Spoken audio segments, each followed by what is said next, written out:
Here's a true story about a young lad named John.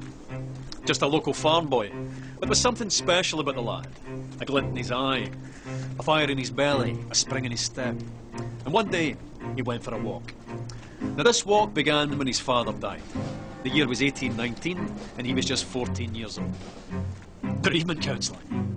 Well, these were the days when young boys were sent into the fields. The mills, the mines, tough times. But young John was smart enough to be lucky. His father's farm, where he was born and raised, was sold, and the proceeds used to open a grocer's. Big responsibility for the wee lad. His own shop in Kilmarnock, with his name on the door, John Walker. Or Johnny, as the world now knows him. Back then, all grocers stocked a range of local single malts, but they could be a wee bit inconsistent. For John, that wasn't good enough. He began blending different malts together as a way of offering his customers a consistent, unique product. Now this backroom art quickly developed into a commercial proposition, and a very profitable one. And because there's nothing like a commercial proposition to stir the Scottish heart, it grew quickly into an industry filled with ambitious entrepreneur distillers. John thrived in this environment, and so too soon with his sons, Robert and Alexander, who joined him on his journey. The Walkers became the biggest name in a rapidly growing industry. They were unstoppable.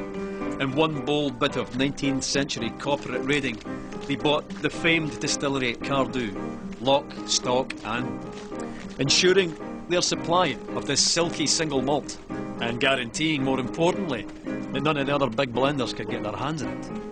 But young Alexander wasn't content with being Scotland's biggest blender. Not ambitious enough for him, no. He convinced the ship's captains of Glasgow to act as agents for him, and drove the whisky bearing his father's name across the globe. By 1860, he had developed the square bottle. Now, with a label at an angle of precisely 24 degrees. No big deal, you might think, but you'd be wrong. The square bottle meant less breakages and more bottles per shipment. The diagonal label meant larger type, and together that meant Johnnie Walker had unmistakable presence on any shelf in the world. The bottle became an icon, and the rich liquid it contained sought after and consumed across the globe. Quite a character, Alexander Walker. Master of the blender's art. Ambitious, uncompromising. Mr. Walker. It was John's grandsons, George and Alexander II's turn to join him on his journey. They led the brand into the 20th century. By 1909, they had developed the iconic red label and black label, and persuaded Tom Brown, the best young illustrator of the day, to sketch a striding man in a napkin during a business lunch.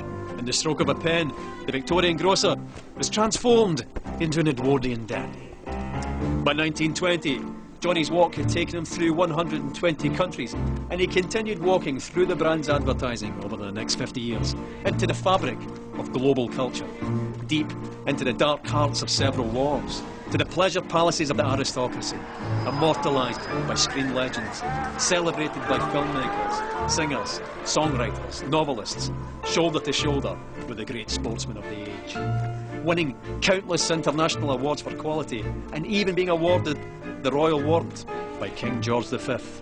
No going back after that. Not that going back would even have occurred to Johnny or any of his family.